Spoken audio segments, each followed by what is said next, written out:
In this session, we're going to discuss the impact of virtual worlds on the real world. Herman Narula is the co-founder and CEO of Improbable, a gaming startup which enables developers to make extraordinary multiplayer games. Improbable's simulation technology has garnered it much attention for its potential, most recently in how it could help us build better pandemic models. Herman, great to have you with us here at Wired Live. Hi, it's great to be here.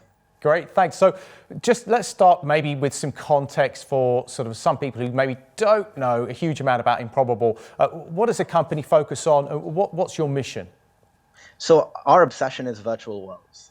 Basically, we provide a platform that lets people use huge amounts of computation to build big, compelling virtual worlds for a number of use cases. Gaming is a big focus for us, and we think in a post-pandemic world as well, like our online lives are becoming as important as our real ones, and games are a big part of that. But we also apply the same technology to help policymakers and decision makers think about the real world by modeling it at an unprecedented scale and with a level of interactivity that gives them an intuition for problems. Right, and how might you use your technology to solve a particular problem? So let's take maybe something like COVID-19, the pandemic. How might Improbable address a challenge like that?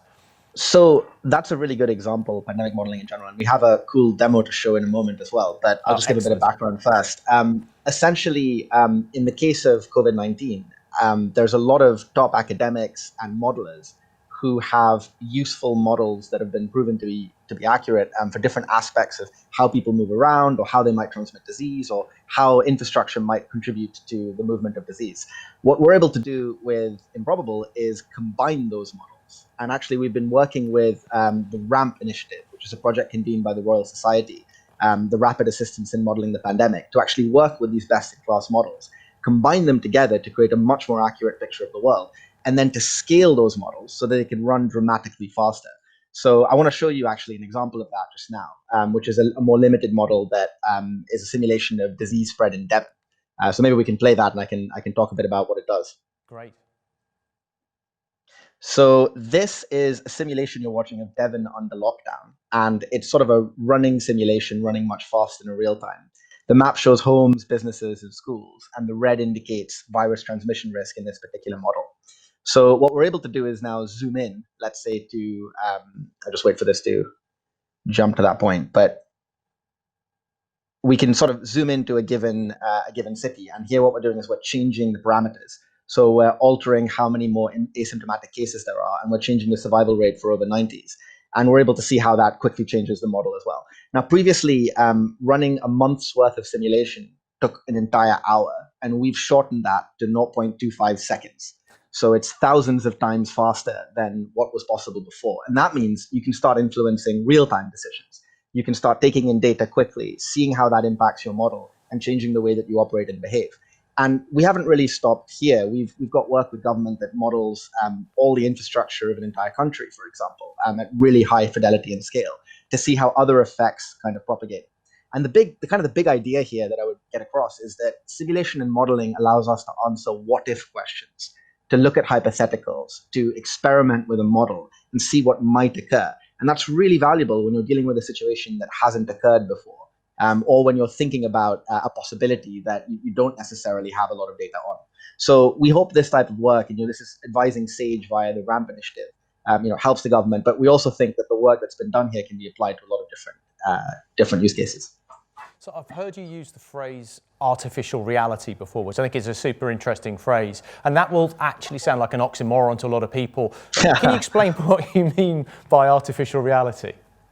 Sure. I mean, I think when you get a simulation that's large enough, complex enough to give you a real intuition for the real world, to surprise you, to provide you with sort of dramatic insights, I think it really becomes almost like reality as a commodity, a tool you can use to sort of understand and think about things. And that doesn't even begin to take us to the world in which you can start to make these simulations interactive. And what we now call computer games, I see increasingly becoming massive, compelling worlds in which people's fundamental needs can be satisfied and fulfilled. And I think that's a really exciting future. Yeah, that's really interesting. You know, what you're saying there, obviously these simulations aren't abstract. They're kind of really detailed facsimiles of our own world. Are you to some extent... Just as an example on that, that models every individual person. So we go down to the level of that level of detail. There's no sort of simplification at that level. Right. And I think the other area clearly is that this modelling is persistent, right? So that clearly introduces whole levels of complexity. How does that complexity play out, if you like, on when you're modelling?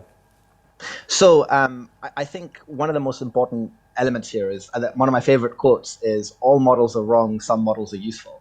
Any model is going to be a simplification of reality, but the question is, does it give a decision maker an intuition, a useful tool to understand the sensitivity of a model to changes and to aspects of data? So, for example, while we may not know the exact variable of one of the elements in that model, let's say the number of asymptomatic cases, we can play with that and see how different changes in that variable would affect the rest of the model and would affect decision making. So let's talk a little bit about gaming now and Sure. spatial OS, which is your platform. One of the major applications of that is, clearly is gaming. But how has that technology developed since you first started Improbable?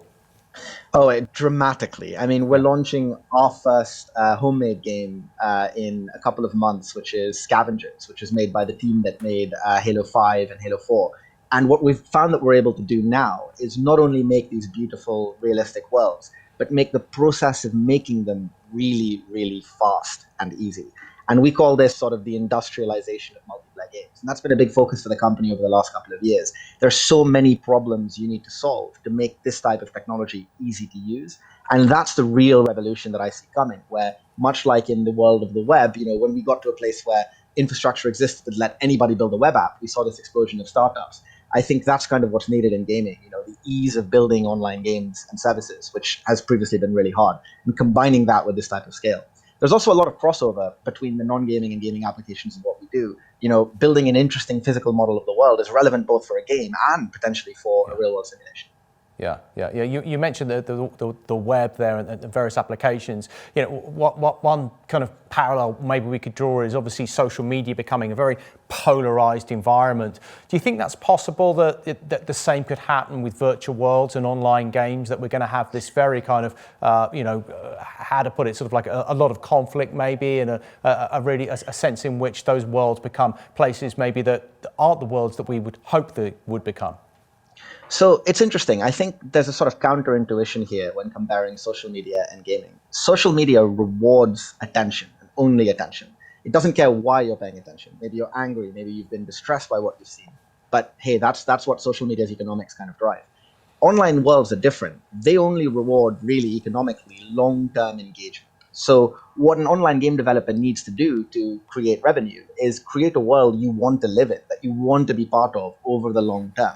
And the only way we can do that, because of research in psychology around a field called self-determination theory, which is about 30 years old now, is to really fulfill a human being's desire for competence, autonomy, and relatedness. And you can't fake that. If you're giving somebody meaningful relationships, which is why they stay, or you're giving somebody the ability to creatively express themselves, that is what you must do in order to fulfill those needs. So I think not only are the economics more in favor of healthier, more meaningful experiences, but I also think that what we already see in gaming can give us a bit of hope. I mean, games are one of the few places on the planet where no matter your age, your background, your race, your gender, you can be match made together with other people and are forced in some ways to cooperate. Because in games, we solve problems together. You can't simply deny the reality of the game or have alternative facts. You are where you are in that environment. In some ways, it's very egalitarian and fair. I think sport is a great analogy. The power of sport to bring people together, even during harrowing periods of time, the Winter Miracle in World War I or during the Cold War.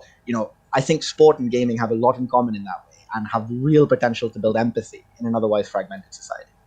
Yeah, you just touched on, I think, a really interesting notion. One of the aspects of simulation clearly is that it creates these incredibly powerful emotional moments that people will almost carry as memories in the way that they would carry, experiences in the real world. Do you think that, human beings are going to be shaped by these experiences and we're going to carry these kind of emotions into the real world in interesting ways that will, it will change us and change the way that we feel about the world?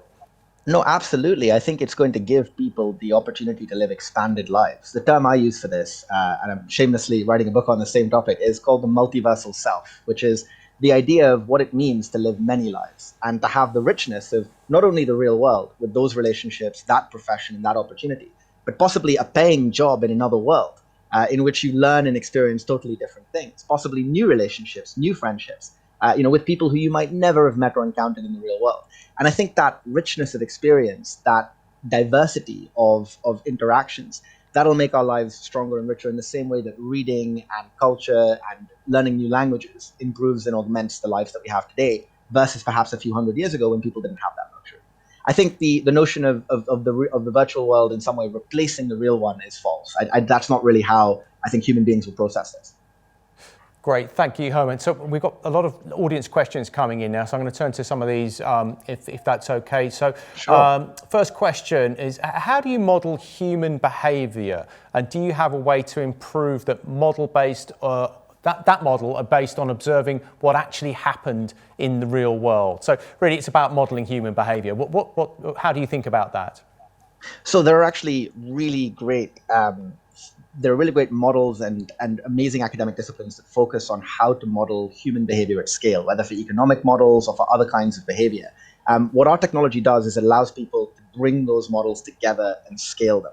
So when and as people improve those models, they can be immediately applied to a larger simulation, resulting in more and more accurate results and information. Similarly, if real-world data tells us what the rates of, say, asymptomatic carriers, etc., are, we can plug those numbers back into the model and produce ever more accurate responses as well. So, for example, this model did look at a second wave, and in fact, it's proven to be pretty accurate in terms of its predictions. Next question is, do you have any plans for your population simulations for after the pandemic? So how are you thinking about post-pandemic simulations?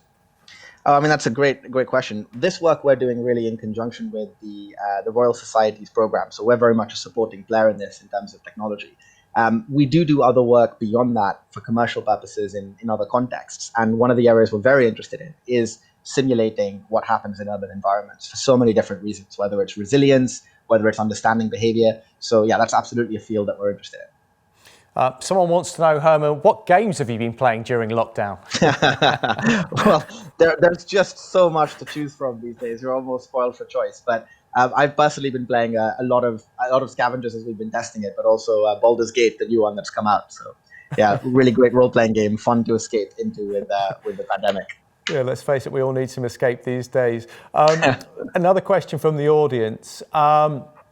COVID's really shown how much we need good models, great simulations. When modelling future events, how can you tell if a model is going to be useful or accurate? How do you view that? So the question of useful and accurate, we should separate those. If Okay. a model gives us a good intuition for a problem domain and helps us understand the sensitivity of variables, it's already useful. Sometimes what we found is a model just helps you to see what you don't know, because the model doesn't produce the results that you believed it should produce given your understanding of a problem domain. Once you actually have some data and models which have been battle tested in different contexts, then you can start to make accurate predictions as well. So I think it's important to understand that even with limited data, a model can be very, very useful and can even show you where you need to go in order to clear up your understanding of a problem. And so a final question, Herman. We'd love you to look forward. What do you think the possibilities are for virtual worlds in the next decade or so? Well, look, I mean, I really believe that we're dealing now with a generation of people, especially post-pandemic, who are making and having some of the most important relationships and experiences in their lives online. I see virtual worlds having as transformative and important in economic and social impact as the internet did in the early 2000s. I look at, I see us moving towards a space very soon where people are having jobs inside virtual worlds, and where that's a big source of people's, contentment, income, and a major supplementation to the real world. I don't think we're that far away. How far away until I might be able to have a job in a virtual world, do you think? Well, there are already jobs. So there are already people who earn income in games like Roblox or EVE Yeah, Online, or yeah, who of are course. able to, be Twitch streamers. But I think making it more mainstream, I'd say, less than 5 years. The technology isn't an issue any longer. I mean, we Right. feel like we're at a pretty mature state too. It's just about the right content to catalyze that opportunity. It's a really, really exciting conversation to have. Herman, thank you so much for joining us today, and we're going to be continuing to follow Improbable's journey with huge amounts of interest. So thank you so much. No problem. Thank you.